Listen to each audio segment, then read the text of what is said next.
আসছি। আজকে দেখাবো তোমাদেরকে আমাদের ঢাকা আগারগাঁওতে যে মেলাটা হচ্ছে সেটা সম্পর্কে তোমাদেরকে আজকে ডিটেলসে জানিয়ে দিব। সো আমরা চলে গিয়েছিলাম আগারগাঁও আন্তর্জাতিক বাণিজ্য মেলাতে। এখানে ট্রাস্ট মি গাইস, এত সুন্দর সুন্দর ইম্পোর্ট করা সবগুলো প্রোডাক্ট যেগুলো দেখলে আসলে তোমার নিতেই ইচ্ছে করবে। আর এগুলো প্রতিটা মেয়ের উইক। আমি তো ভাই নিজেকে কন্ট্রোল করতে পারছি না।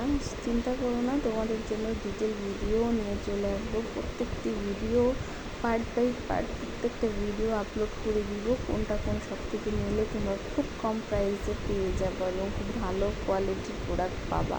ওইখানে একই কোয়ালিটির প্রোডাক্ট 2-3টা দোকান আছে, তবে আমি তোমাদেরকে আলাদা করে পার্ট বাই পার্ট ডিটেলসে দেখিয়ে দেবো কোন দোকানগুলোতে তোমরা খুব কম প্রাইসে খুবই সুন্দর সুন্দর প্রোডাক্টগুলো নিতে পারবে। সো আশা করছি আজকের ভিডিওটা তোমাদের ভালো লাগবে। ভিডিওটা একটু বড় হয়ে গিয়েছে, এর জন্য আমি একটু স্পিড করে দিয়েছি। তারপরেও হচ্ছে কি ভিডিওটা 6 মিনিটের হয়ে গিয়েছে। আসলে এত কাটছিট করা যাচ্ছিল না, যতটুকু পসিবল হচ্ছিলো আমি কেটে দেখানোর চেষ্টা করছি। এখান থেকে আমি অনেক কিছু পারচেস করেছি। সো তোমরা যারা দেখতে চাও সেগুলো অবশ্যই আমাকে কমেন্ট করে জানাবো, আমি দেখিয়ে দেবো। সো এই জুতোগুলো খুবই সুন্দর লাগছিল, খুবই ভালো লাগছিল। দেন হচ্ছে কি এখানে তোমার ঘড়ি দেখতেছিলাম, খাবারের স্টল ছিল, মানে প্রত্যেকটা কর্নারে এত সুন্দর করে অর্গানাইজ করা ছিল যেগুলো দেখে আসলে মাথা নষ্ট হয়ে যাচ্ছে। মনে হচ্ছে কোনটা রেখে কোনটা নিব, কোনোটাই আসলে অপশনে দেওয়া যাচ্ছে না।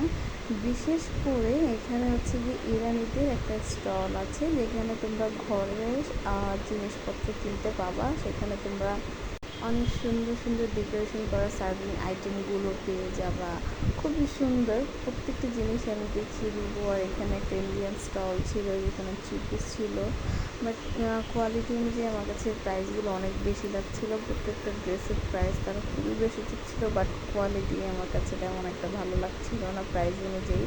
এই রেড কালার ড্রেসটা তারা 7,500 টাকা চাচ্ছিল, বাট প্রাইস অনুযায়ী আমার কাছে অনেক অনেক বেশি লেগে গিয়েছে, কারণ এর কোয়ালিটি তেমন একটা ভালো না যতটুকু উনি প্রাইস চেয়েছে।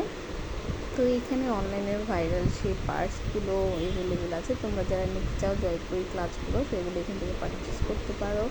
আর এখানে অনেক সুন্দর সুন্দর টেবিল রানারগুলো আছে, এত সুন্দর সুন্দর টেবিল রানার আছে যেগুলো তোমরা দেখে আসলে পাগল হয়ে যাবে কোনটা রেখে কোনটা নিবে। এগুলো সব হচ্ছে গিয়ে ইন্ডিয়ান, তারা হচ্ছে গিয়ে বাংলাদেশে কোনো স্টল নেই বা তাদের কোনো অ্যাড্রেসও নেই, এর জন্য আমি তোমাদেরকে দেখাতে পারিনি। তবে হ্যাঁ, আমি তোমাদেরকে ডিটেলস ভিডিও দিয়ে দিব, বারবার মেনশন করছি, প্রত্যেকটারই detail video part by part দিয়ে দিব। যারা এখনও জানো না আমাদের ঢাকা আগারগাঁওতে বাণিজ্য মেলা হচ্ছে, তারা আশা করছে আজকে ভিডিও দেখে খুব দ্রুত চলে যাবা। কজ হচ্ছে এটা 23শে মে পর্যন্ত স্টে আছে, 23শে মে শেষ দিন। 23 তারিখ পর্যন্ত তোমরা এই মেলাটা এনজয় করতে পারবে। আমি প্রত্যেকটারই হচ্ছে গিয়ে নাম সহ দেখিয়ে দিব আলাদা করে ভিডিও। আজকে থেকে কালকে পর্যন্ত তোমরা সব ডিটেল ভিডিও পেয়ে যাবা। আর এখানে এত সুন্দর সুন্দর ক্লিপ ছিল, এত সুন্দর সুন্দর থাইল্যান্ডি ক্লিপ ছিল, তো মানে আসলে দেখে নিজেকে কন্ট্রোল করার মতো না। এখান থেকে আমি 4টা থাইল্যান্ডি ক্লিপ নিয়ে নিয়েছি। আর কোন স্টল থেকে নিয়েছি সেটাও তোমাদেরকে বলে দিব, দেখিয়ে দিব সব কিছু। তো মেয়েদের আরেকটা উইকনেস সেটা হচ্ছে চুড়ি। যে কোনো মেয়ে চুড়ি পরুক আর না পরুক, তাদের প্রত্যেকটা চুড়ি রান্নাতে চুড়ি থাকতেই হবে। তারা কালেকশন করতে খুবই পছন্দ করে। বিশেষ করে আমি চুড়ি তেমন একটা পরি না, তবে আমি কালেকশন রাখতে খুবই খুবই পছন্দ করি। সো যেটা তোমাদেরকে বলছিলাম কিছুক্ষণ আগে, যে এখানে ইরানিদের একটা স্টল আছে যেখানে ইরানিদের সব তোমরা সুন্দর সুন্দর প্লেট বাটি অনেক সুন্দর সুন্দর জিনিস পেয়ে যাবা। সো আমি এখান থেকে অনেক কিছু পারচেস করেছি, তবে তেমন একটা কিছু পারচেস করতে পারিনি কারণ এগুলোর প্রাইস মোটামুটি ভালোই ছিল। এই ছোটো প্লেটগুলোর প্রাইস কম ছিল, তবে অন্যান্যগুলোর প্রাইস একটু ভালোই ছিল। পরে এই যে আমার ফেভারিট একটা গেম, এটা আমার মেয়েরও খুব পছন্দ, তো আমি ওর জন্য নিয়ে নিলাম। আর এই বিড়ালটা দেখেন কত কিউট, এটা কিন্তু অনেক সুন্দর সাউন্ডও করে। আপনারা অবশ্যই কমেন্ট করে জানাবেন বিড়াল কি ওইটা বেশি কিউট নাকি এইটা বেশি কিউট। আমার কাছে তো এটাই বেশি কিউট লেগেছে। সো আপনারা অবশ্যই কমেন্ট করে জানাবেন আপনাদের কাছে কোনটা বেশি কিউট লেগেছে। তো এখানে আমি আরেকটা ইন্ডিয়ান স্টলে চলে যাই। ইন্ডিয়ান স্টলে যে রানারগুলো দেখছিলাম, ব্যাগ দেখছিলাম, যেহেতু আমি এই টাইপের ব্যাগ ইউজ করি না তাই আর পারচেস করা হয়নি।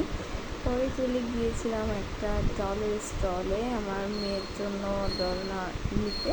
তো এখানে প্রত্যেকটা জল এত সুন্দর ছিল, কোনটা রেখে কোনটা নেব আসলে বুঝতেই পারছিলাম না। তো এখান থেকে আমি এটা পারচেস করে ফেলি। পরে সামনের দিকে যাওয়ার টাইমে চাইনিজ একটা স্টল দেখলাম, যেখানে হচ্ছে 50 টাকা করে, অনলি 50 টাকা করে আপনি হচ্ছে ব্যান্ডগুলো পারচেস করতে পারবেন। তার সাথে অনেকগুলো করে গিফট দিচ্ছিলো। সো আজকের ভিডিওটা এই পর্যন্ত, আশা করছি ভালো লাগবে। আল্লাহ হাফিজ।